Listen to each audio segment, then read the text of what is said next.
Hi guys and welcome back to the channel Deepak Yadav Education. Welcome to the Daily Hindu News and editorial analysis of 14th of July 2026. तो guys आज है तारीख 14 जुलाई 2026 और है Tuesday. देखेंगे आज के द हिंदू कंप्लीट न्यूज़पेपर को एनालाइज करेंगे। बट लेक्चर में आगे बढ़ने से पहले अगर आपको इस लेक्चर का पीडीएफ चाहिए तो क्या करना है, सबसे पहले डाउनलोड करना है टेलीग्राम, देन उसके बाद जाके सर्च बॉक्स में टाइप करना दीपक यादव एजुकेशन यूपीएससी। आपको ये वाला टेलीग्राम चैनल मिल जाएगा। यहाँ से आप डेली बेसिस पे इन लेक्चर के पीडीएफ डॉक्यूमेंट्स को डाउनलोड कर पाओगे। नाउ हमेशा की तरह हम लोग अपने लेक्चर को एक मैप के क्वेश्चन के साथ स्टार्ट करेंगे। तो आज आप सभी को मैप में जाकर देखना है वियतनाम को कहाँ पर है एग्जैक्टली लोकेटेड, इसको अच्छे से मैप में देखना। देन उसके बाद आकर नीचे कमेंट सेक्शन में टाइप करना, जिससे कि आप लोग इसको लंबे समय तक याद रख पाओगे। और हम लोग भी इसकी लोकेशन को बहुत डिटेल से कवर करेंगे, क्योंकि मैपिंग के क्वेश्चन अब मैं ज़्यादातर आपको सॉल्व करवा रहा हूँ। तो वियतनाम कैसे एग्जैक्टली इंपॉर्टेंट हो सकता है। यूपीएससी ने 2 बार वियतनाम को लेकर क्वेश्चन पूछा है, एक बार तो 4 स्टेटमेंट सीधा सीधा वियतनाम को लेकर थे। शायद आप लोगों ने देखा होगा क्वेश्चन, ठीक है, चेक कर लेना, उसको सर्च कर सकते हो, आपके सामने गूगल पर वो मिल जाएगा। तो चलिए फिर बिना कोई देरी करे डिस्कशन की शुरुआत करते हैं। यह है हमारा आज का सबसे पहला आर्टिकल। बेसिकली यहाँ पर शुरुआत हो रही है एडिटोरियल के साथ में, क्योंकि हमारा कॉन्सेप्ट यह है कि जो सबसे ज़्यादा इंपॉर्टेंट है उनको सबसे ऊपर लेकर चलना, सबसे पहले उनको डिस्कस करना, और जैसे से इंपॉर्टेंस कम होता रहेगा आर्टिकल का, उसी तरीके से हमने अपने सीक्वेंस को भी अरेंज कर रखा है। तो पहला टॉपिक, पहला एडिटोरियल, यहाँ पे राइटर हैं मीरा शंकर और अजय शंकर। दोनों मिलकर बात करते हैं एक रास्ते के बारे में जो भारत को न्यूक्लियर पावर डेवलपमेंट के कॉन्टेक्स्ट में अपनाना चाहिए। तो इंडिया को न्यूक्लियर पावर टेक्नोलॉजी की बहुत ज़्यादा ज़रूरत है। हमने टारगेट बनाया है कि हम आने वाले कुछ टाइम में 100 गीगावाट ऑफ इलेक्ट्रिसिटी केवल और केवल न्यूक्लियर पावर के जरिए जनरेट करेंगे। आर्टिकल में यहाँ पर मेंशन भी किया गया है कि गवर्नमेंट ने डिसाइड किया है 2047 तक India 100 gigawatt of nuclear power capacity को अचीव करना चाहता है।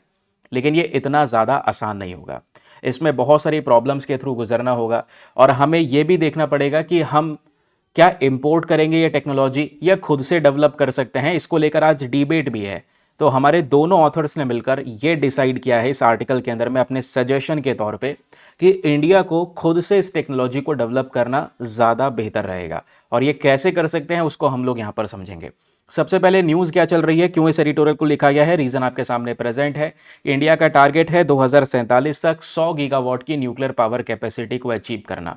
ये डिबेट इंडिया में लगातार चल रही है। डिबेट एग्जैक्टली ये है, क्या हमें खुद से अपनी होम ग्रोन न्यूक्लियर टेक्नोलॉजी को एडॉप्ट करना चाहिए, बनाना चाहिए, या केवल हम बाहर से सारे न्यूक्लियर रिएक्टर्स को इंपोर्ट कर लें और उससे अपना ये टारगेट पूरा कर लें।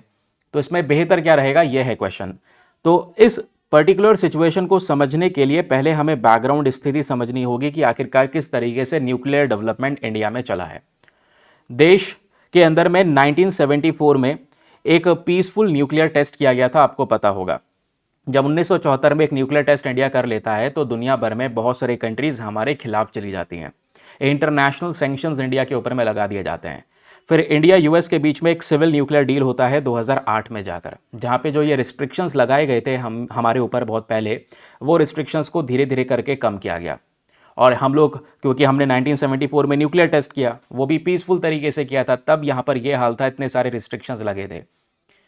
यूरेनियम भारत इंपोर्ट नहीं करेगा, ऐसे तमाम रिस्ट्रिक्शन लग गए थे। फिर बाद में 2008 में जाकर इंडिया यूएस के बीच में सिविल न्यूक्लियर डील होता है, तो ये जो रिस्ट्रिक्शंस हैं इनको ख़त्म कर दिए जाते हैं। तो अब इंडिया बाद में यूरेनियम को इंपोर्ट कर सकता था। न्यूक्लियर पावर प्लांट को तब हमने इंपोर्ट करना शुरू किया। कुछ इंपॉर्टेंट एक्सेप्शंस भले ही थे, लेकिन आपने देखा 2 कंडीशंस जो हम लोगों ने यहाँ पर फेस की। अब एक और चीज़ है कि भाई नेचुरल यूरेनियम का जो इंपोर्ट है इंडिया के अंदर में, ये थोड़ा सा ईजी हो गया। अब जब भारत यूरेनियम इंपोर्ट करने लगा तो हमारी न्यूक्लियर पावर प्रोग्राम थोड़ा थोड़ा करके एक्सपैंड होने लगे, बढ़ने लगे। और आज आप देख पाओगे हमारे देश में 24 न्यूक्लियर रिएक्टर्स है, जिसके जरिए इंडिया ढेर सारी न्यूक्लियर एनर्जी का जो प्रोडक्शन है वो कर रहा है। ठीक है, हम लोग बहुत सारी बिजली बना रहे हैं अपनी न्यूक्लियर टेक्नोलॉजी से। आगे मैं इसमें और चर्चा करूंगा जब आपका एक 3rd आर्टिकल डिस्कस करूंगा, इंडिया ऑस्ट्रेलिया यूरेनियम अग्रीमेंट वाला। ये भी आज न्यूज़पेपर में है। अब हुआ क्या है दोस्तों, इंडिया ने वेस्टर्न न्यूक्लियर रिएक्टर सप्लायर्स के साथ में बातचीत करना शुरू कर दिया है, वेस्टर्न कंट्रीज़ के साथ में, कि हमारे सामने एक तरीका ये भी है कि भाई बाहर से सीधा सीधा ये न्यूक्लियर रिएक्टर्स मंगा लें, इंपोर्ट कर लें और उसका यूज़ करना शुरू कर दें।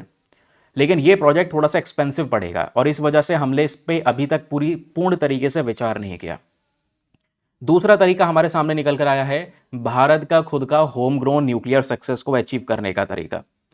क्योंकि दुनिया भर में के सैंक्शंस इंडिया में लग चुके हैं, इंडिया अपनी खुद की न्यूक्लियर टेक्नोलॉजी को डेवलप कर चुका है। एटॉमिक एनर्जी कमीशन, याद रखिएगा, बहुत इंपॉर्टेंट बॉडी है। इसने भारत के बहुत सारी इंडस्ट्रीज़ के साथ में मिलकर काम किया था, जिसके माध्यम से आज ये न्यूक्लियर टेक्नोलॉजी को डिज़ाइन करना, टेस्ट करना, मैन्युफैक्चर करना, इसको हमने हर एक तरीके से भारत में ही कर लिया है।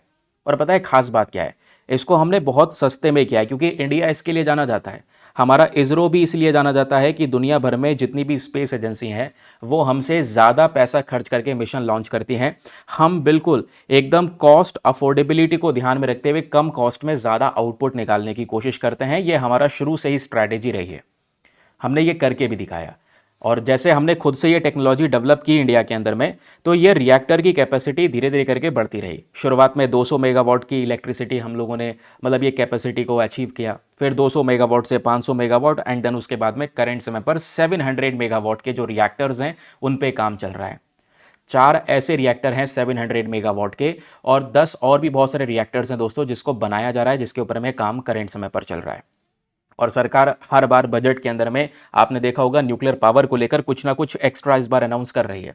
जैसे एग्जाम्पल के तौर पे 2025-26 की अगर हम बात करें, जो हमारा बजट आया था, उसमें गवर्नमेंट ने न्यूक्लियर एनर्जी को एक अहम हिस्सा माना था कि इंडिया की अगर लॉन्ग टर्म एनर्जी ट्रांजिशन लेकर आना है, एनर्जी के बेसिस पे हमें एक बहुत बड़ा चेंज लेकर आना है, बदलाव करना है, तो उसके लिए हमें न्यूक्लियर एनर्जी को अडॉप्ट करना बहुत ही ज़्यादा ज़रूरी है। देन उसके बाद में ये जो टारगेट रखा गया था, ये 2025-26 के ही बजट के दौरान रखा गया था कि 2047 तक 100 गीगावाट की न्यूक्लियर पावर कैपेसिटी को भारत अचीव करेगा। क्योंकि आज हम लोग ज़्यादातर जो बिजली बना रहे हैं, ये आप लोगों को पता है, मेजॉरिटी ऑफ इलेक्ट्रिसिटी 70% से ज़्यादा इलेक्ट्रिसिटी कोयले से बन रही है। कोयला जलाते हैं, प्रदूषण होता है, कार्बन एमिशन होता है, तो ये भी एक बहुत बड़ी समस्या है। तो ऐसे ही थर्मल पावर प्लांट से हम लोग शिफ्ट होना चाहते हैं न्यूक्लियर पावर प्लांट्स की तरफ, क्योंकि न्यूक्लियर एनर्जी बनाते हुए जो न्यूक्लियर पावर प्लांट से इलेक्ट्रिसिटी बनती है, इसमें हम यूरेनियम थोरियम को बर्न करते हैं, जिससे जो प्रदूषण है वो नेग्लिजिबल होता है, ना के बराबर यहाँ पे प्रदूषण होता है। तो ये जो आज के समय पर फॉसिल फ्यूल का इस्तेमाल हो रहा है for the production of electricity, उसका एक बढ़िया रिप्लेसमेंट है दोस्तों यहाँ पर, यह न्यूक्लियर पावर, याद रखिएगा। तो टारगेट हमारा 100 गीगावाट की न्यूक्लियर पावर कैपेसिटी को अचीव करना है बाय दी 2047। इससे एनर्जी रिलायबिलिटी भी मेंटेन रहेगी और फॉसिल फ्यूल यानी कोयले वगैरह के ऊपर में जो निर्भरता है भारत की, वो भी कम हो जाएगी। प्रदूषण हम कम करेंगे, इंटरनेशनल प्रेशर इंडिया के ऊपर में कम बनेगा, समझे। इसी के लिए गवर्नमेंट ने 2025-26 के बजट में ही 20,000 करोड़ रुपए एलोकेट कर दिए थे। किस चीज़ के लिए? स्मॉल मॉड्यूलर रिएक्टर्स के लिए, कि जो छोटे छोटे साइज़ के रिएक्टर्स होते हैं, जिसको आप इधर से उधर एक पर्टिकुलर छोटी सी फैक्ट्री को, मान लो बहुत सारी इलेक्ट्रिसिटी की रिक्वायरमेंट होती है, तो छोटी सी फैक्ट्री अपने लिए खुद का एक छोटा सा रिएक्टर लगवा सकती है, भरपूर मात्रा में उसको बिजली मिलती रहेगी, अपना काम चलता रहेगा।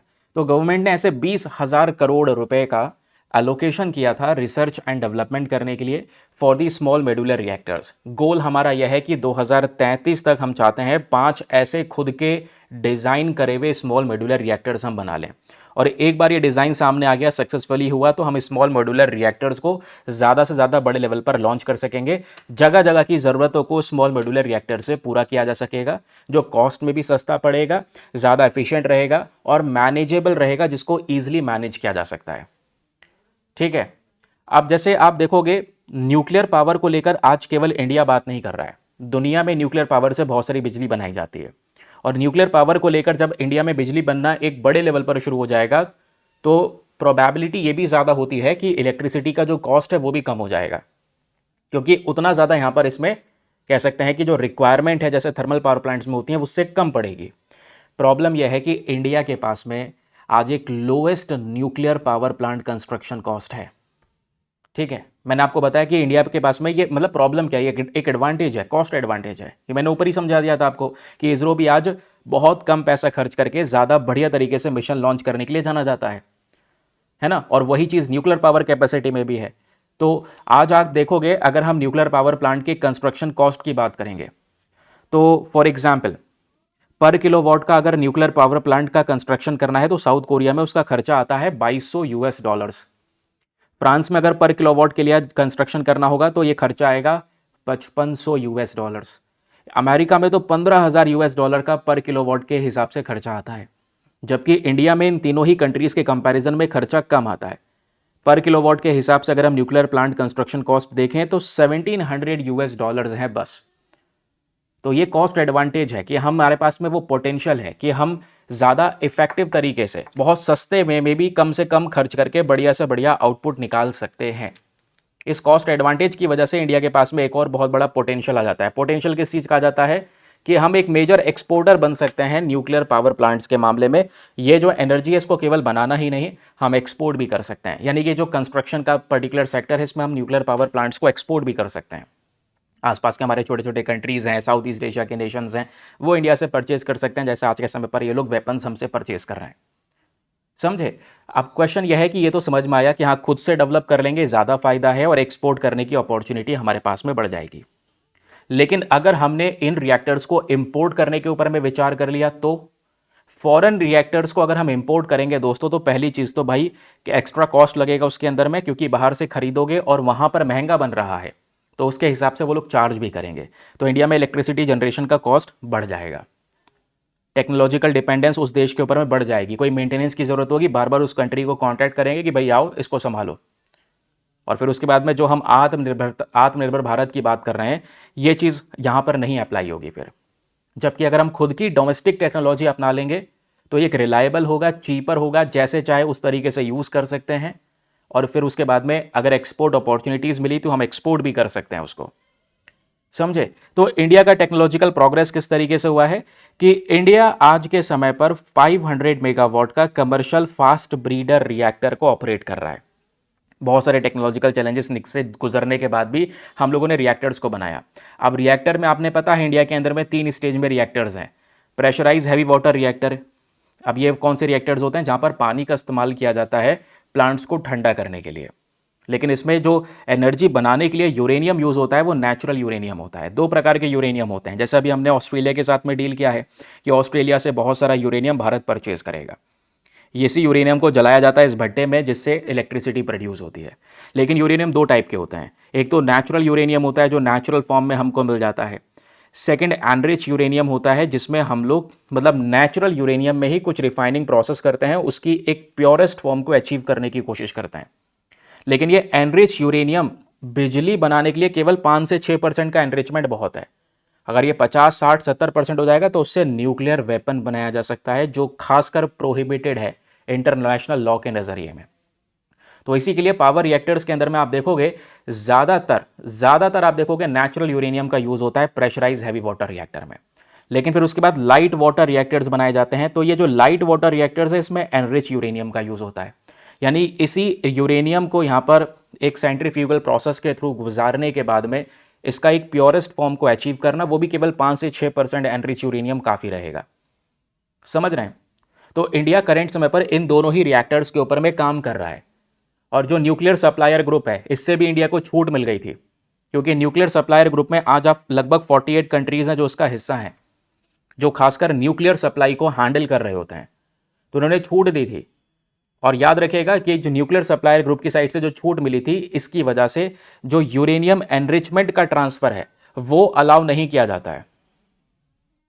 यूरेनियम एनरिचमेंट का ट्रांसफर अलाउ नहीं होता है, या फिर रिप्रोसेसिंग टेक्नोलॉजी को अलाउ नहीं किया जाता है। कहने का मतलब है अगर इंडिया किसी से यूरेनियम एनरिचमेंट की टेक्नोलॉजी मांगना चले जाए, ऑस्ट्रेलिया से मांगने चले जाएं, किसी और कंट्री से मांगने चले जाएं, कोई नहीं देगा। क्यों? क्योंकि न्यूक्लियर सप्लायर ग्रुप यहाँ पर इस चीज़ के ऊपर रोक लगाता है। इसकी छूट, अगर ये छूट दे भी, इसने छूट बहुत सारी दी है इंडिया को, ये इस छूट में तब भी ये शामिल नहीं है कि आप यूरेनियम एनरिचमेंट की टेक्नोलॉजी को ट्रांसफर कर सकते हैं, अपने पास में ले सकते हो, नहीं ले सकते। इंडिया को खुद से अपनी ये जो लाइट वाटर रिएक्टर टेक्नोलॉजी है खुद से बनाना होगा, और इंडिया इस पर काम कर रहा है। तो एक और तरीका आ जाता है जिससे हमें पता चलता है कि खुद से ही अपने आप का रिएक्टर बनाना बहुत ही ज़्यादा ज़रूरी है। अब न्यूक्लियर पावर को स्केल अप क्यों किया जा रहा है? क्योंकि टारगेट आपको पता है 2047 तक 100 गीगावाट की न्यूक्लियर कैपेसिटी को अचीव करना। गवर्नमेंट ने पब्लिक और प्राइवेट सेक्टर्स के लिए ये पूरे के पूरे जो इंडस्ट्री ओपन कर दी है। शांति बिल आपको पता है लास्ट ईयर लेकर आया गया था। प्राइवेट कंपनीज़ को भी अलाउ किया जा रहा है, प्राइवेट प्लेयर्स भी आ रहे हैं जो आपस में मिलकर कह सकते हैं एक दूसरे के साथ कोलैबोरेट करके इन न्यूक्लियर पावर इंडस्ट्री में काम करेंगे। समझे? अब इसमें नई नई कंपनीज जो हैं वो भी पार्टिसिपेशन कर रही हैं। इससे प्रोजेक्ट का कॉस्ट कम हो जाएगा, एग्जीक्यूशन स्पीड बढ़ जाएगी, प्रोडक्शन जो है वो इंक्रीज़ होता हुआ नज़र आएगा। और इसमें ही जो सबसे मेन जो हमें ध्यान रखना है वो स्मॉल मॉड्यूलर रिएक्टर्स के ऊपर में ध्यान रखना है। याद रखिएगा आर्टिकल में स्पेसिफिकली अलग से फोकस किया गया है कि ये वाले जो रिएक्टर्स हैं ना, ये दुनिया भर में आज सबसे ज़्यादा फोकस में है।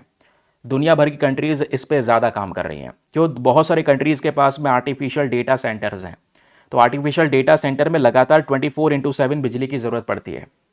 तो स्मॉल मॉड्यूलर रिएक्टर से छोटे छोटे डेटा सेंटर की बिजली की ज़रूरतों को पूरा किया जा सकता है। हालांकि अभी ना बहुत सारे स्मॉल मॉड्यूलर रिएक्टर के जो डिज़ाइन है वो अंडर डेवलपमेंट है, उस पर काम चल रहा है। कमर्शियल तौर पे या व्यापार के तौर पे यहाँ पर अभी इस पर डिस्कशन नहीं हुआ है। बहुत जल्दी इस पर शुरुआत होगी, बट अभी small modular reactor under construction technology है। दुनिया भर में इस पर धीरे धीरे करके काम हो रहा है, इसको थोड़ा सा याद रखिएगा, ठीक है। अब अगर हम फॉरेन डिज़ाइन वाला स्मॉल मॉड्यूलर रिएक्टर लेकर आएँ, ठीक है, मान लो यहाँ पर ऐसी बात हो रही है, बाहर से एसएमआर को परचेज कर लो, तो बाहर से एसएमआर परचेज नहीं हो पाएगा क्योंकि ये टेक्नोलॉजी अभी ऑपरेटेड वे में है। और स्मॉल मॉड्यूलर रिएक्टर्स होते क्या हैं, याद रखिएगा, बहुत छोटे साइज़ के कॉम्पैक्ट साइज़ के रिएक्टर्स होते हैं, जिसमें जो इलेक्ट्रिक पावर है लगभग 300 मेगावाट इलेक्ट्रिक तक की पावर इसकी जनरेट कर सकता है, ठीक है। और छोटे छोटे इंडस्ट्रीज़ के लिए, यानी कि ये जो प्रोडक्शन है छोटे छोटे इंडस्ट्रीज़ के लिए यहाँ पर ये हो सकता है। ट्रांसपोर्टेशन साइट में बहुत ज़्यादा इलेक्ट्रिसिटी की ज़रूरत है, तो स्मॉल मॉड्यूलर रिएक्टर से जनरेट कर सकते हैं, इसको इधर से उधर ट्रैवल करवा सकते हैं। तो ये इसके कुछ बेनिफिट्स हैं, ठीक है। अब केवल इन सब चीज़ों पे काम करना ही ज़रूरी नहीं है, न्यूक्लियर सेफ्टी का भी बराबर तरीके से ध्यान रखना ज़रूरी है, क्योंकि बहुत सारे न्यूक्लियर हादसे हो जाते हैं जिसकी वजह से फिर लोग ओपोज करते हैं। लोग यहाँ पर किसी भी तरीके से न्यूक्लियर प्रोजेक्ट का समर्थन नहीं करते फिर देश के अंदर में। जैसे चेरनोबिल डिजास्टर हुआ 1986 में, उसकी वजह से आज भी बहुत सारे कंट्रीज़ के अंदर में लोगों ने प्रोटेस्ट किया है, जिसकी वजह से वो देश न्यूक्लियर डेवलपमेंट नहीं कर पाए या न्यूक्लियर एनर्जी में इन्वेस्टमेंट नहीं कर पाए। तो हमें सेफ्टी रिकॉर्ड का भी ध्यान रखना होगा, और ये ज़रूरी भी है क्योंकि मेजर एक्सीडेंट्स ऐसे हो जाते हैं। तो जब भी आप नई कंपनीज को लेकर आ रहे हैं, पहले तो छोटे छोटे रिएक्टर से काम शुरू करिए। इंटरनल सेफ्टी कल्चर जब भारत के अंदर में एक मैसिव कल्चर डेवलप हो जाएगा, कल्चर बन जाएगा, उसके बाद हम लोगों ने यहाँ पर धीरे धीरे करके ग्रेजुअली बिल्टअप करना होगा, समझ रहे हैं। तो धीरे धीरे करके एक्सपेंशन हो सकता है सेफ्टी कल्चर का, ये याद रखिएगा, इस आर्टिकल में मेंशन किया गया है। आई होप आपको एक क्लैरिटी मिल चुकी है। स्मॉल मॉड्यूलर रिएक्टर के बारे में हमने डिस्कशन कर लिया है। बाकी इंडिया के न्यूक्लियर प्रोग्राम में 3 स्टेज का न्यूक्लियर प्रोग्राम है ना, pressurise heavy water reactor, fast breeder reactor और थर्ड वाला थोरियम रिएक्टर्स। शांति बिल क्या है? शांति बिल मैंने आपको बताया कि भाई प्राइवेट प्लेयर्स को कह सकते हैं इनवाइट करता है इस पर्टिकुलर न्यूक्लियर इंडस्ट्री के अंदर में, कि प्राइवेट प्लेयर्स भी आकर इसमें इन्वेस्टमेंट करें। स्मॉल मॉड्यूलर रिएक्टर्स क्या है वो हम लोगों ने समझ लिया, तो पूरे आर्टिकल को रिवाइज भी कर लिया है। अब ये रहे छोटे छोटे इंपॉर्टेंट फैक्ट्स जो इस पूरे आर्टिकल में से हम लोगों ने निकाले हैं, ठीक है। ये फैक्ट्स आपके सामने प्रेजेंट है और ये रिवीजन पॉइंटर है। कभी भी भविष्य में आपने ये आर्टिकल रिवाइज करना हो तो आप बहुत ईजिली रिवाइज कर सकते हैं फ्रॉम दीज रिवीजन पॉइंटर्स। चलो, रिवाइज तो आप लोगों ने करना ही है, बट एक क्वेश्चन आपको यहाँ पर दिया गया है, प्रीलिम्स का प्रैक्टिस क्वेश्चन। इसको जरा फटाफट सॉल्व करो और देखो आपने कितना कुछ सीखा है इस पर्टिकुलर आर्टिकल से, ठीक है। कुछ समझ में आया है नहीं आया है, तो इस प्रश्न का उत्तर देकर आपको पता चल जाएगा। क्वेश्चन कहता है, with reference to India's nuclear power programme consider the following statement. Bharat के न्यूक्लियर पावर प्रोग्राम को लेकर 3 स्टेटमेंट है, बताना है कौन सा स्टेटमेंट सही है। पहला कि प्रेशराइज हैवी वाटर रिएक्टर्स जो है ये नेचुरल यूरेनियम का यूज़ करते हैं as a fuel. Second, light water reactor enrich uranium का यूज़ करता है as a fuel. Third, nuclear supplier group के अंदर में जो छूट दी जाती है इसकी वजह से यूरेनियम एनरिचमेंट वाली जो टेक्नोलॉजी है इसको ट्रांसफ़र किया जा सकता है, इसमें कोई रोक टोक नहीं होती, आराम से कंट्रीज़ के बीच में ट्रांसफ़र इसको किया जा सकता है। तो बताएं तीनों में से कौन सा स्टेटमेंट सही है। Option number A 1 only, B 1 and 2 only, C 2 and 3 only, या फिर डी तीनों के तीनों स्टेटमेंट सही है। जल्दी जल्दी आंसर लिखो नीचे कॉमेंट सेक्शन में। आगे बढ़ते हैं अगले न्यूज़ आर्टिकल पर। अच्छा रुको, इसी सेम आर्टिकल पर आपसे मेंस का क्वेश्चन भी बन सकता है, तो इस मेंस प्रश्न को यहाँ पर अटेम्प्ट करना, और अटेम्प्ट करना है कहाँ पर, लिखकर कहाँ पे सबमिट करना है वो आपको बताऊंगा, बट पहले आप यहाँ पर इस क्वेश्चन को देख लो। क्वेश्चन कहता है कि इंडिया का target of achieving 100 gigawatt of nuclear power capacity by 2047। 2047 तक भारत का टारगेट है 100 गीगावाट की न्यूक्लियर पावर कैपेसिटी को अचीव करना, लेकिन इसको अचीव करने के लिए हमें आज बैलेंस करना होगा। एक तो रैपिड एक्सपेंशन, तेजी से बढ़ावा तो करना ही है इसके अंदर में, साथ ही साथ में टेक्नोलॉजी में सेल्फ रिलायंसी होनी चाहिए, आत्मनिर्भरता होनी चाहिए, और न्यूक्लियर सेफ्टी का भी ध्यान रखना बहुत ही ज़्यादा ज़रूरी है। तो इस आधार पे डिस्कस करो 250 शब्दों में, हिंदी में दिया गया है, आराम से रीड करना, एक अच्छा सा आंसर लिखो। आंसर कैसे लिखना है, सबसे पहले आपके सामने देखो ये इंट्रोडक्शन देना है कि भाई इंडिया का मेन एम क्या है in terms of nuclear power energy generation, फिर एडवांटेजेस क्या होंगे इंडिजीनियस न्यूक्लियर डेवलपमेंट की अगर हम खुद से डेवलप करेंगे, इसमें चैलेंजेस क्या है, न्यूक्लियर सेफ्टी का किस्सा इसमें डिस्कस करोगे, और लास्ट में सोल्यूशन, है ना। वीडियो पॉज करके करके आप देख सकते हैं ये पूरा का पूरा मैंने एक आंसर लिखकर आपको दिया गया है। आप आराम से खुद के शब्दों में बढ़िया सा आंसर लिखना, और आंसर लिखने के बाद में कहाँ पे सबमिट करना है, टेलीग्राम पर जाना, वहाँ पे जाके सर्च बॉक्स में लिखना Deepak Yadav education mains group. जैसे आप फुल फॉर्म लिखोगे मेरा टेलीग्राम चैनल मिल जाएगा, जहाँ पर ऑलरेडी 77,000 के आसपास लोग जुड़ चुके हैं। आप भी जुड़कर अपने आंसर्स को वहाँ पर सबमिट कर सकते हैं और एक दूसरे के आंसर्स को रिव्यू कर सकते हैं। चलिए, अगला न्यूज़ आर्टिकल बहुत ही ज़्यादा इंपॉर्टेंट है। यूपीएससी ने यहाँ से पीवाईक्यूज पूछे हैं, ऊपर यूरेनियम से लेकर भी क्वेश्चन बन चुके हैं और यहाँ से इस वाले टॉपिक्स को लेकर भी यूपीएससी ने क्वेश्चन पूछे हुए हैं। आर्टिकल कहता है can biogas add India's energy security. भाई, भारत की एनर्जी सिक्योरिटी में जो बायोगैस है वो क्या हेल्प किस तरीके से कर सकता है। जैसे अभी हम एनर्जी सिक्योरिटी में बात कर रहे थे, nuclear power generation, electricity production में मदद कर सकता है, प्रदूषण यहाँ पे कम होगा, ज़्यादा रिलायबल टेक्नोलॉजी है। क्या बायोगैस भी एनर्जी सिक्योरिटी में हेल्प कर सकता है? बिल्कुल कर सकता है। कैसे कर सकता है वो समझना होगा। उसके लिए आपको मैं बायोगैस समझाऊंगा, कैसे बनती है या फिर बायोगैस एग्जैक्टली होती क्या है और ये कैसे हेल्प करेगा, उसको करेंगे कवर। अब देखो, आगे बढ़ने से पहले एक इंपॉर्टेंट इन्फॉर्मेशन, अगर आप लोगों को यहाँ पर ये वाले पीडीएफ चाहिए, इस लेक्चर के पीडीएफ जो आप अपने सामने देख पा रहे हैं, जिसमें हर एक आर्टिकल है, आर्टिकल के रिगार्डिंग प्रीलिम्स का क्वेश्चन है, मेंस का क्वेश्चन है, रिवीजन पॉइंटर, यानी सब कुछ आपको मिल जाता है ना, नोट्स बने हुए मिल जाते हैं।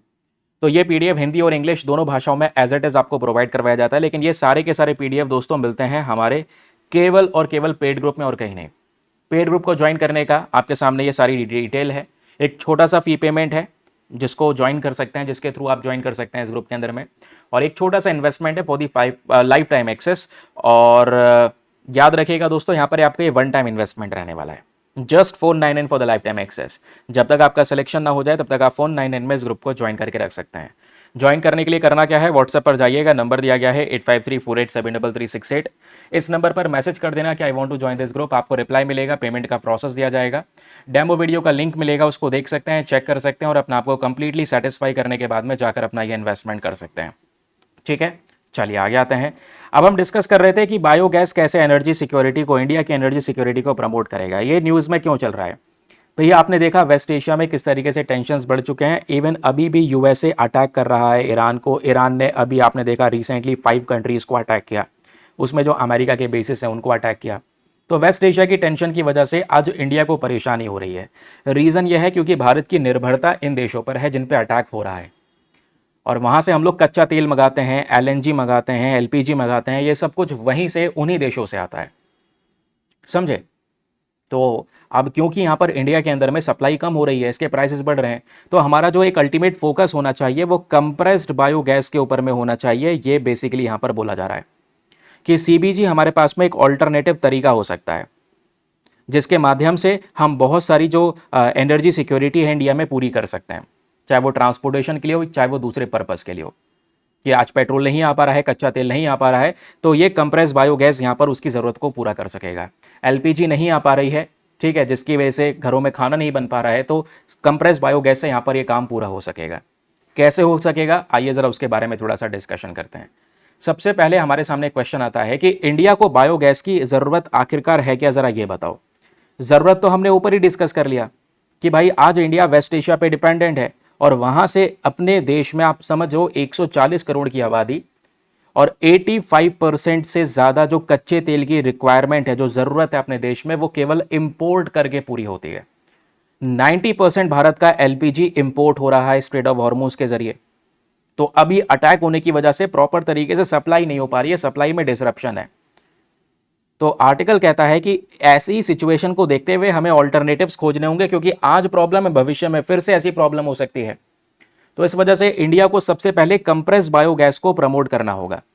ये एक ऐसी कंप्रेस बायोगैस है जिसकी माध्यम से अगर ये हम लोगों ने सही तरीके से बना लिया और इंडिया के अंदर में इसका विस्तार कर दिया, लोग इसको अडॉप्ट करना शुरू कर दें, तो इससे नंबर 1 पॉइंट है, फ्यूल इंपोर्ट कम हो जाएगा, कच्चा तेल हमें कम इंपोर्ट करना पड़ेगा, एनर्जी सिक्योरिटी इंप्रूव हो जाएगी, एग्रीकल्चरल वेस्ट को हम लोग यहाँ पर मैनेज कर सकते हैं, और रूरल इनकम यहाँ पर इंप्रूव होती हुई नजर आएंगी। ठीक है, गांव में लोगों की जो इनकम है वो इंप्रूव होगी, खेतों से निकलने वाला जो वेस्ट है वो सब मैनेज हो जाएगा, क्योंकि उसी वेस्ट से हम लोग यहाँ पर एक वेल्थ जनरेट कर रहे होंगे, एनर्जी जनरेट कर रहे होंगे। अच्छा, ये सब कैसे होगा, जब बायोगैस को बना लेंगे। तो ये है क्या बायोगैस, जरा ये बताओ। तो बायोगैस बेसिकली मीथेन और कार्बन डाइऑक्साइड का मिक्सचर है, जिसमें मीथेन और कार्बन डाइऑक्साइड ये गैसेस प्रेजेंट है, उसको हम लोग बायोगैस बोलते हैं। देखो, बायोगैस में छोटी छोटी बहुत सारी और भी गैसेस होती हैं, अभी पूरा कंपोजिशन डिस्कस करूंगा, एग्जाम में पूछ सकता है वो। लेकिन इतना याद रखना कि मीथेन और कार्बन डाइऑक्साइड का मेन मिक्सचर आपको बायोगैस में देखने को मिलता है। वैसे अगर आप लोग देखोगे तो कंपोजिशन को, तो बायोगैस में 50 to 65% होता है methane, then 30 to 40% carbon dioxide, 1 to 5% hydrogen, 1% nitrogen, 0.1% hydrogen sulphide, 0.1% oxygen and 0.1% water vapour. ये सब कुछ यहाँ पर प्रेजेंट होता है इस पर्टिकुलर बायोगैस के अंदर में।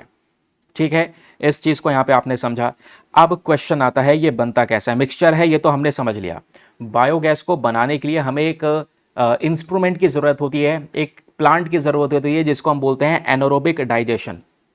तो एनारोबिक डाइजेस्टर में ही यहाँ पर दोस्तों इन सारे कूड़े को, इन ऑर्गेनिक वेस्ट को गर्म किया जाता है, हीट अप किया जाता है, जिससे हमको बायोगैस मिलता है। कैसे, ज़रा ये देखिएगा। इस फोटो के जरिए आप हर एक चीज़ को समझ जाओगे। जब मैं एग्रीकल्चरल वेस्ट की बात कर रहा हूँ, रूरल एरियाज़ में जो वेस्ट हैं, तो उसमें सबसे पहले लाइव स्टॉक का वेस्ट, यानी गाय भैंसों का गोबर। ठीक है, गोबर गैस भी यहाँ पे इसी तरीके से बनाते हैं। तो गाय भैंसों का यहाँ पर जो एक गोबर हो गया, फसलों से निकलने वाला, इसमें क्रॉप्स भी यूज़ हो सकती हैं, बट क्रॉप्स ज़्यादातर यूज़ करना सही नहीं है, हम इथेनॉल में भी वही इस्तेमाल कर रहे हैं। दूसरा वेस्ट वाटर, गंदा पानी हो गया, या जो फूड वेस्ट होता है, आज हम लोग फूड वेस्ट बहुत सारा जनरेट करते हैं, तो गोबर है, फूड वेस्ट है, इन सबको किस में ले जाके डाल दिया जाएगा, एनारोबिक डाइजेस्टर के अंदर में। ठीक है, अब एनारोबिक डाइजेस्टर के अंदर में इसको हीट अप किया जाएगा, बहुत ही ज़्यादा तेज़ी से इसको गर्म किया जाएगा, याद रखिएगा। और गर्म करने की यहाँ पर ये कंडीशंस क्या है, याद रखिएगा। ये जो डिकम्पोजिशन होगा ये विदाउट ऑक्सीजन होगा। तो जब ऑर्गेनिक वेस्ट को इस डाइजेस्टर में डालेंगे तो बिना ऑक्सीजन के यहाँ पर ये हीटअप हो रहा होगा और ये पूरी तरह से आपस में सारे इसके कंपोनेंट्स टूट जाएंगे। टूटने के बाद में हमको यहाँ से जो गैस निकलती हुई मिलेगी वो होगी एग्जैक्ट बायोगैस। उस बायोगैस का हम यूज़ कर सकते हैं हीटिंग पर्पज़ के लिए और इलेक्ट्रिसिटी पर्पज़ के लिए, क्योंकि इसी बायोगैस से मिल जाएगा बायोमीथेन, जिसका इस्तेमाल एज अ फ्यूल गाड़ियों के अंदर में इस्तेमाल किया जाता है। जैसे सीएनजी होता है ना, सीएनजी से गाड़ी चलती है आज, तो बायोगैस जो है हमारे कंप्रेस बायोगैस जो है ये बिल्कुल सीएनजी के प्रति ही सिमिलर है। फिर ऐसे ही हम गैस ग्रिड बना सकते हैं जिसके थ्रू यहाँ पर गैस से बनने वाली इलेक्ट्रिसिटी को फर्दर जो आगे यहाँ पर ट्रांसमिट है वो किया जा सकता है।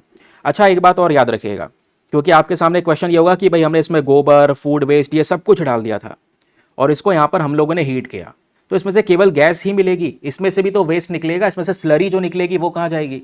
तो जो स्लरी निकलेगी दोस्तों उसको बोलते हैं डाइजेस्टेट। उसको हम यूज़ कर सकते हैं अपने खेतों के अंदर में एज अ फर्टिलाइजर, यानी खाद के तौर पर वो इस्तेमाल किया जा सकता है for the better productivity of crops. तो ये है दोस्तों वेस्ट टू वेल्थ जनरेट करने का तरीका, कि भाई ये जो कूड़ा करकट है इसका हम सही तरीके से यूज़ कर पा रहे हैं। तो ये होता है एग्जैक्टली बायोगैस। आई होप आपको एक क्लैरिटी मिल चुकी है। अब मैंने आपको बताया कि भाई जो शुरुआत में गैस मिलती है डाइजेस्टर से वो थोड़ा सा गंदा है, उसको प्योरीफाई किया जा सकता है, कंप्रेस किया जाता है, तब जाके कंप्रेस बायोगैस वो कहलाता है। और आज कंप्रेस बायोगैस बिल्कुल सीएनजी जैसी होती है ना, वैसे ही बिल्कुल सिमिलर है, रिन्यूएबल है, कार्बन न्यूट्रल है एंड ऑर्गेनिक वेस्ट से यहाँ पर इसको प्रोड्यूस कर सकते हैं। फिर आपसे पूछ लेगा बताओ कंप्रेस बायोगैस के यूजेस क्या क्या है, कहाँ कहाँ पे यूज़ होता है? इलेक्ट्रिसिटी को जनरेट करने के लिए, हीटिंग पर्पज़ के लिए, कुकिंग फ्यूल के लिए और ट्रांसपोर्ट फ्यूल के लिए भी यहाँ पर इसको यूज़ किया जा सकता है। फिर बात आती है गवर्नमेंट इनिशिएटिव्स की। देखो मेंस के अंदर में ये ऐसे क्वेश्चन पूछे जाते हैं कि बताओ कंप्रेस बायोगैस के लिए गवर्नमेंट के कौन कौन से इनिशिएटिव्स हैं जो कंप्रेस बायोगैस को प्रमोट कर रहे हैं। तो एक इनिशिएटिव साल 2018 का है जिसको हम सेटेड इनिशिएटिव के नाम से जानते हैं। इसकी फुल फॉर्म है sustainable alternative towards affordable transportation. इसमें मेन पर्पज़ है 2034 तक हम लोग यहाँ 2023 से लेकर 2024 तक 5000 के आसपास कंप्रेस बायोगैस प्लांट्स को बनाएंगे, लोगों को रोजगार मिलेगा, फार्मर्स की इनकम बढ़ेगी। लेकिन एज इट इज़ यहाँ पर हुआ नहीं है, लेकिन इस पर इंप्रूवमेंट हो रहा है।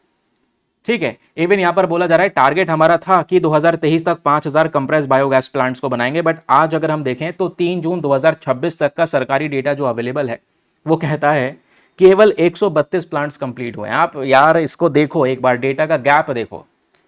5000 कंप्रेस बायोगैस प्लांट्स बनाने की बात की गई थी, लेकिन बनाए कितने? 132। और आज ज़रूरत महसूस हो रही है, समझ रहे हैं? 2023, 2024, 2025 3 साल हमको मिले थे और आज ज़रूरत महसूस हो रही है कि काश बना लिया होता तो ऐसे वेस्ट एशिया के क्राइसिस की वजह से इंडिया के अंदर में ये महंगाई की मार ना आती, ये जो फ्यूल के प्राइसेस हैं वो इंक्रीज़ ना हो रहे होते, या बहुत सारी और भी जो एस्पेक्ट हैं दोस्तों कि हमारे पास में एक ऑल्टरनेटिव तरीका है जिसको हम शो कर सकते हैं कि हाँ भाई भारत के पास में एक ऑल्टरनेटिव तरीका भी है। दूसरी जो स्कीम है वो है आपके सामने गोवर्धन स्कीम। इसका फुल फॉर्म है galvanising organic and bio agro resource धन। इसका मेन पर्पज है अगेन कंप्रेस बायोगैस के प्रोडक्शन को प्रमोट करना, एक वेस्ट टू वेल्थ अप्रोच से, जैसे अभी हम लोगों ने डिस्कस किया, जहाँ पे गोबर का खासकर तौर पे हम लोग यूज़ कर रहे हैं गैस में कन्वर्ट करने के लिए। अब इसमें भी यहाँ पे गवर्नमेंट सपोर्ट करती है, 50 लाख रुपए तक का पर डिस्ट्रिक्ट के तौर पे ये सपोर्ट दिया गया है कि भाई कम्युनिटी के लिए बायोगैस प्लांट बनाने के लिए सरकार 50 लाख रुपए देगी। 564 करोड़ रुपीस अनाउंस किया गया था बायोमास कलेक्शन मशीनरी के लिए। 994 करोड़ रुपीस अनाउंस किया गया है पाइपलाइंस के लिए, जो बायोगैस प्लांट से गैस ग्रिड तक जोड़ेगी, यानी गैस ग्रिड से यहाँ पर ये बायोगैस प्लांट आपस में कनेक्ट होगा, जिसके माध्यम से ये इसका फायदा बाकी सारे लोगों तो यहाँ पर पहुंचाया जा सकेगा। लेकिन अब प्रॉब्लम क्या है, कॉन्सेप्ट अच्छा है, गवर्नमेंट ने इनिशिएटिव भी चलाया, हालांकि इनिशिएटिव को हम सही तरीके से कंप्लीट नहीं कर पाए, आज ज़रूरत महसूस हो रही है।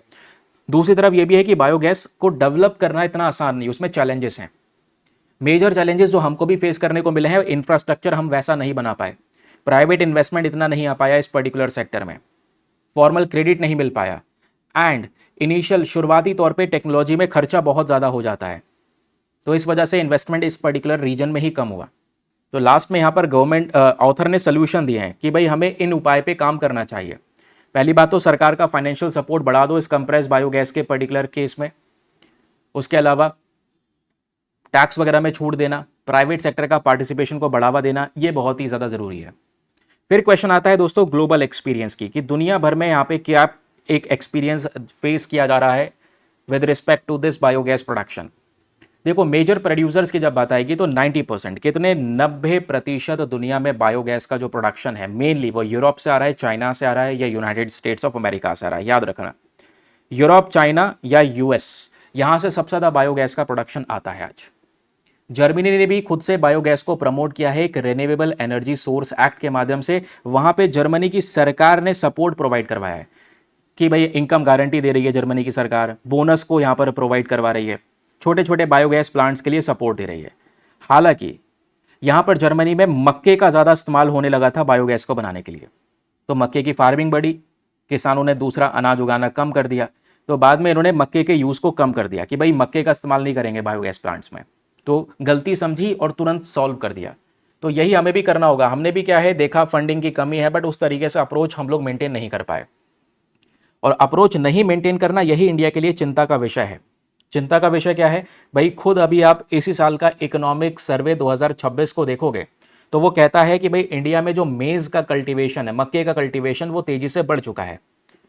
आप देखोगे मक्के पे ही सारे किसान ज़्यादा फोकस कर रहे हैं, दूसरे फसलों पे कम फोकस किया जा रहा है। क्यों? क्योंकि इसी मक्के से इथेनॉल बनाया जा रहा है, इसी मक्के को हम दूसरे और एनर्जी सोर्सेस में इस्तेमाल करेंगे।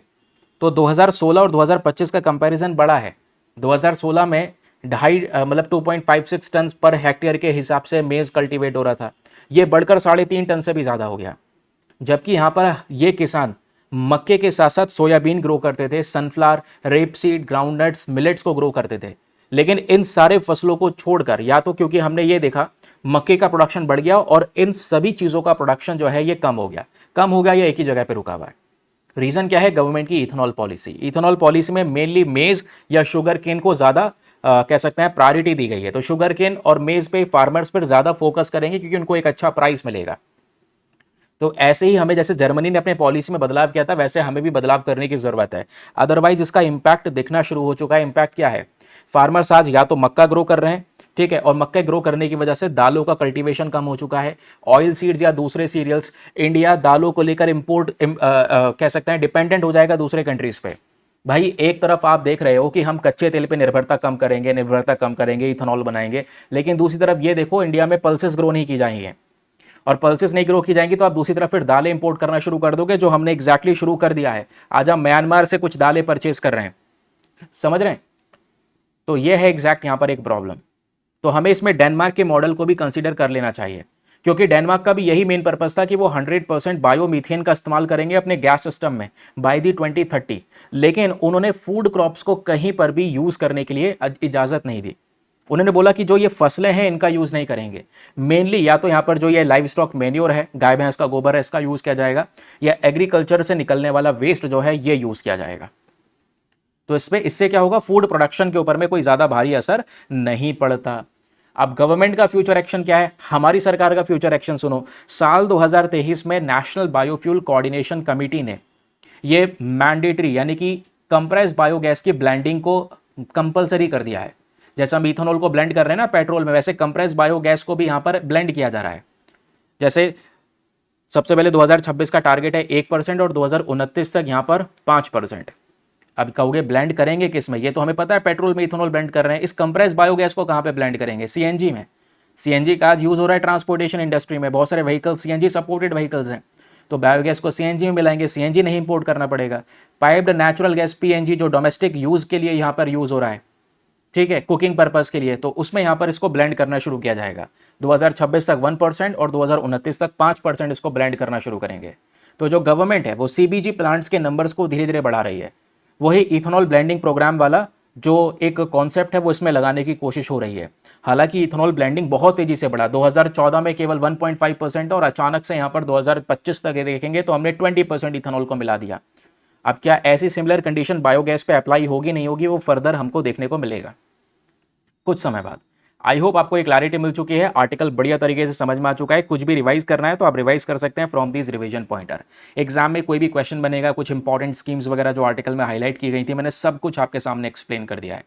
चलिए अब क्योंकि पता चलेगा कि भाई आपने अच्छे से सुना ही नहीं सुना है, आप देखें कितना कंसेंट्रेटेड थे। जरा एक क्वेश्चन आपको दिया जा रहा है, इसको सॉल्व करो। क्वेश्चन कहता है with reference to compress biogas consider the following statements. दो स्टेटमेंट दिए गए हैं कंप्रेस बायोगैस को लेकर, बताओ कौन सा स्टेटमेंट सही है। पहला कि ये जो बायोगैस है ये केमिकली आइडेंटिकल होती है टू कंप्रेस नेचुरल गैस, यानी ये सीएनजी की तरह सिमिलर होती है। सेकंड, कंप्रेस बायोगैस जो है इसको हम एनारोबिक डाइजेशन के थ्रू प्रोड्यूस करते हैं, जहां पे ऑर्गेनिक वेस्ट को यहाँ पे रखा जाता है। तो बताएं दोनों में से कौन सा स्टेटमेंट सही है, 1 ओनली, 2 ओनली, दोनों सही है या फिर दोनों के दोनों यहाँ पर गलत हैं। अब इसी के आधार पे, यानी इसी सेम आर्टिकल पर, क्योंकि एडिटोरियल वाले सेक्शन में है तो एक मेंस का क्वेश्चन भी है कंप्रेस बायोगैस को लेकर, मेंस के प्रश्न भी आप लोगों से बन सकते हैं कुछ इस प्रकार से। क्वेश्चन क्या है कि compress biogas has the potential to strengthen India's energy security. भारत के एनर्जी सिक्योरिटी को यहाँ पर ये मजबूत कर सकता है, एक सस्टेनेबल वेस्ट को मैनेज कर सकता है, रूरल डेवलपमेंट को यहाँ पर ग्रो कर सकता है। कौन? Compress biogas. तो इस स्टेटमेंट को ध्यान में रखते हुए आपने बताना है कि भारत में जो कंप्रेस बायोगैस सेक्टर है इसमें कौन कौन से अवसर हमको नजर आ रहे हैं और कौन कौन सी चुनौतियां हैं जो इस सेक्टर से एसोसिएटेड हैं। 250 शब्दों में लिखना, 15 मार्क्स का क्वेश्चन है, हिंदी में भी रीड कर लेना, फिर उसके बाद आराम से अपना इसका उत्तर लिखना। चॉइस आपके सामने, एक क्वेश्चन मैं पहले वाले आर्टिकल में दे चुका हूँ, एक क्वेश्चन यह है, कोई सा भी अटेम्प्ट कर लेना। आंसर ये आपके सामने प्रेजेंट है, ऐसे ही लिखना है। पहले इंट्रोडक्शन देना है कि हाँ भाई इंडिया की डिपेंडेंस बताना, तभी आपको समझ में आएगा, क्योंकि आपने बताना है कंप्रेस बायोगैस का इंपॉर्टेंस, तो उसके लिए इंपॉर्टेंस से पहले आपको ज़रूरत तो बतानी पड़ेगी कि ज़रूरत एग्जैक्टली है क्या, फिर भाई इस पर्टिकुलर इंडस्ट्री में क्या मेन पोटेंशियल है, वो पोटेंशियल, फिर लास्ट में चैलेंजेस आप देंगे, वीडियो पॉज करके पढ़ सकते हैं। लास्ट में वे फॉरवर्ड, यानी गवर्नमेंट अपने सेटेड स्कीम या गोवर्धन स्कीम्स के थ्रू यहाँ पर इंप्रूवमेंट कर रही है, और एट दी लास्ट यहाँ पे कंक्लूजन, देन उसके बाद में आपका क्वेश्चन समाप्त। चलिए अगला न्यूज़ आर्टिकल ये बात करता है इंडिया ऑस्ट्रेलिया के यूरेनियम सप्लाई एग्रीमेंट के बारे में। Again a very important topic आपके सामने ये प्रेजेंट है कि भाई इंडिया और ऑस्ट्रेलिया का यूरेनियम सप्लाई एग्रीमेंट किस तरीके से महत्व रखता है और कैसे भारत को यहाँ पर ये हेल्प करेगा। तो अभी हाल ही में आपको पता है प्रधानमंत्री ने 3 कंट्रीज़ को विजिट किया है।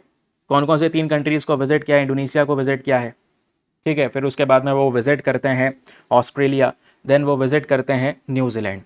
तो जब प्रधानमंत्री की विजिट ऑस्ट्रेलिया में होती है तो उस दौरान मल्टीपल एग्रीमेंट्स को साइन किया जाता है। उसमें एक सबसे बड़ा एग्रीमेंट है यूरेनियम को लेकर कि भाई इंडिया ऑस्ट्रेलिया से यूरेनियम को परचेज करेगा या ऑस्ट्रेलिया हमको यूरेनियम बेचना शुरू करेगा, ठीक है। और इस एग्रीमेंट को Australia India nuclear cooperation agreement के अंदर में साइन किया गया है। इससे यूरेनियम प्रॉपर मात्रा में सप्लाई होगी, और याद रखना ये यूरेनियम सप्लाई होगी only and only for the peaceful purpose, शांतिपूर्वक इस्तेमाल के लिए, जैसे इलेक्ट्रिसिटी प्रोडक्शन के लिए न्यूक्लियर पावर प्लांट्स में हम यूरेनियम का यूज़ कर सकें, तो ऐसे पर्पस के लिए ही यूरेनियम का सप्लाई किया जाएगा। और ऑस्ट्रेलिया कह रहा है ठीक है हम रेडी हैं भाई, आपको सप्लाई करेंगे। अब ये इंडिया के लिए ज़रूरत कैसे है मैं आपको ये समझाता हूँ। ज़रूरत यह है कि भारत में आज जितना भी बिजली का प्रोडक्शन हो रहा है, इलेक्ट्रिसिटी जनरेशन हो रहा है, इसमें मेजॉरिटी ऑफ इलेक्ट्रिसिटी जनरेशन कोयले से आ रहा है, फिर कुछ सोलर एनर्जी, विंड एनर्जी यानी रिन्यूएबल एनर्जी से आ जाता है, लेकिन न्यूक्लियर एनर्जी का जो यहाँ पर कॉन्ट्रीब्यूशन है वो केवल 3% है। इंडिया की टोटल इलेक्ट्रिसिटी जनरेशन में 3% ऐसा है जो हम न्यूक्लियर एनर्जी से प्रोड्यूस कर रहे हैं, जबकि ये थोड़ी सी ज़्यादा रिलायबल सेक्टर है, या हम कह सकते हैं यहाँ से कोई ज़्यादा प्रदूषण नहीं होगा, तो हमारे लिए बेस्ट सेक्टर है। तो इस पर काम करने की ज़रूरत है, इसलिए हमने फर्स्ट वाले आर्टिकल में ये डिस्कस किया है। और आज भारत के पास में 24 न्यूक्लियर रिएक्टर्स हैं जो अलग अलग जगह पे ऑपरेट कर रहे हैं, जिनकी कैपेसिटी है 8.7 गीगावाट। और हमारा टारगेट क्या है कि 2047 तक 100 गीगावाट तक का न्यूक्लियर कैपेसिटी को अचीव करना। तो इसको अचीव करने के लिए बहुत सारा न्यूक्लियर एनर्जी बनाना होगा, और उसके लिए हमें क्या चाहिए, यूरेनियम चाहिए।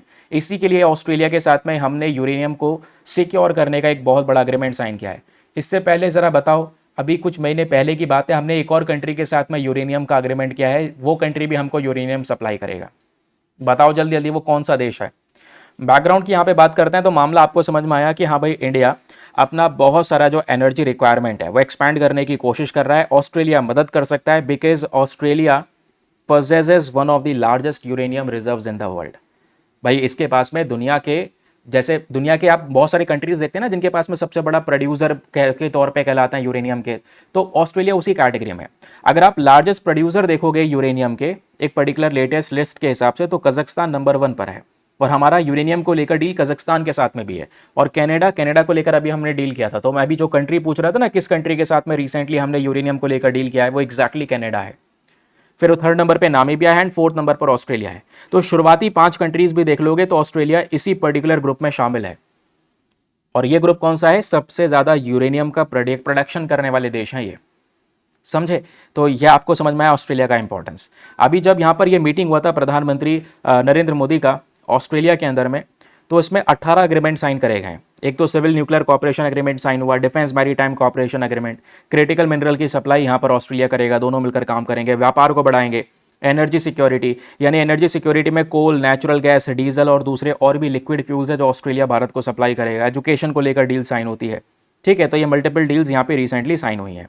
अब ये एडमिनिस्ट्रेटिव अरेंजमेंट्स क्या है भाई, ये बोला जा रहा है कि ऑस्ट्रेलिया इंडिया का न्यूक्लियर कॉपरेशन एग्रीमेंट जो 2015 वाला है, उसके थ्रू ही हम लोग इसको कर रहे हैं। Private Australian uranium mining companies जो हैं ये कमर्शियल कॉन्ट्रैक्ट साइन करेंगी। प्राइवेट इंडियन कंपनीज जो है मिलकर यहाँ पर काम करेंगे ऑस्ट्रेलिया के साथ में, जो यूरेनियम को ऑस्ट्रेलिया से इंपोर्ट करेंगे। यूरेनियम के जितने भी एक्सपोर्ट होंगे, याद रखना, पीसफुल पर्पस के लिए यूज़ किए जाएंगे। IAEA की सेफ गाइडलाइंस के अंदर में ही भारत सारा यूरेनियम इंपोर्ट करने वाला है। अब प्रश्न आता है कि ये अग्रीमेंट हमारे लिए इतना ज़्यादा इंपॉर्टेंट क्यों है। सबसे पहली चीज़, इंडिया की एनर्जी सिक्योरिटी को बढ़ावा देगा, क्योंकि इंडिया आज 85% कच्चा तेल इंपोर्ट कर रहा है। मैंने आपको बता दिया, वेस्ट एशिया टेंशंस ऊपर हमने डिस्कस किया, तो ऐसी प्रॉब्लम से बचाने का काम करेगा। दूसरा, प्राइवेट सेक्टर का पार्टिसिपेशन, शांति बिल लेकर आया गया 2025 में, तो इंडिया के न्यूक्लियर सेक्टर के अंदर में प्राइवेट प्लेयर्स को हमने उतारा है, तो इसमें मदद मिलने वाली है। बाकी यूरेनियम की प्रॉपर मात्रा में सप्लाई हो पाएगी, क्योंकि आज ऑस्ट्रेलिया के पास में दुनिया का 1/4, याद रखना, दुनिया के जो यूरेनियम रिजर्व्स हैं उसका 25% यूरेनियम रिजर्व ऑस्ट्रेलिया के पास में। दैट मीन्स ऑस्ट्रेलिया के पास में 1/4 यूरेनियम रिजर्व्स देखने को मिल जाते हैं दुनिया के। तो ऑस्ट्रेलिया एक दुनिया का रिलायबल, एक विश्वसनीय यूरेनियम एक्सपोर्ट के तौर पर देखा जा सकता है। अब ऑस्ट्रेलिया का डिसीजन भी ठीक है, ऑस्ट्रेलिया कह रहा है ठीक है हम आपको यहाँ पर ये यूरेनियम की सप्लाई करेंगे। हालांकि बहुत पहले से हम कोशिश कर रहे थे, क्योंकि प्रॉब्लम पता है यहाँ पर यह है कि एक अग्रीमेंट आता है जिसको बोलते हैं non proliferation treaty, nuclear non proliferation treaty. India ने इसको साइन नहीं किया, आज भी साइन नहीं किया कि हम न्यूक्लियर जो ये टेक्नोलॉजी है इसका विस्तार नहीं करेंगे, ठीक है, विस्तार नहीं करेंगे। जिस कंट्री ने साइन कर लिया भाई, तो समझो यहाँ पर उसके ऊपर में रिस्ट्रिक्शन लग जाते हैं न्यूक्लियर टेक्नोलॉजी को डेवलप करने के ऊपर में। तो ये जो न्यूक्लियर प्रोलिफरेशन ट्रीटी हमने साइन नहीं किया, क्योंकि हमें काम करना है न्यूक्लियर सेक्टर में, हमारे पड़ोसी देश ज़्यादा अच्छे नहीं हैं, तो इंडिया ने साइन नहीं किया। तो ऑस्ट्रेलिया इस वजह से पहले कुछ समय पर यह यूरेनियम सप्लाई नहीं कर रहा था कि भाई कि इंडिया ने ये अग्रीमेंट साइन किया होता तो हम सप्लाई कर देते कि भाई इसका इस्तेमाल गलत तरीके से नहीं होगा। लेकिन अब ऑस्ट्रेलिया एक विश्वास दिखा रहा है कि बिल्कुल इंडिया का एक बहुत अच्छा रिकॉर्ड देखने को मिला है कि भारत ने कभी भी यूरेनियम जो इंपोर्ट किया उसका गलत इस्तेमाल नहीं किया है। तो यूरेनियम जो ऑस्ट्रेलिया से आएगा वो केवल और केवल सिविलियन पर्पस के लिए ही यहाँ पर यूज़ होगा, याद रखिएगा। इस चीज़ के बारे में डिस्कशन हो रहा है। बाकी इंडिया ऑस्ट्रेलिया के यूरेनियम कोऑपरेशन की एक हिस्ट्री इस आर्टिकल में दिखाई गई थी। 2009 में डिस्कशन शुरू हुए, 2014, 15, 18। ये इंपॉर्टेंट नहीं है आपके एग्जामिनेशन के लिए, याद रखिएगा। फिर 2-3 ऑर्गेनाइजेशन दी गई हैं, जैसे उस ऑर्गेनाइजेशन के बारे में याद रखिएगा भाई। जैसे आज हम लोग यूरेनियम को इंपोर्ट कर रहे हैं ना, तो इंटरनेशनल एटॉमिक एनर्जी एजेंसी के नियमों के अंतर्गत इंपोर्ट कर रहे हैं। तो यही वो बॉडी है जो न्यूक्लियर मटेरियल पीसफुल तरीके से यूज़ हो उस चीज़ को इंश्योर करने का काम करती है। नियम वगैरह इंटरनेशनल लेवल पर ये प्रेजेंट करती है। फिर आपकी न्यूक्लियर नॉन प्रोलिफरेशन ट्रीटी है, ये मैंने आपको बता दिया।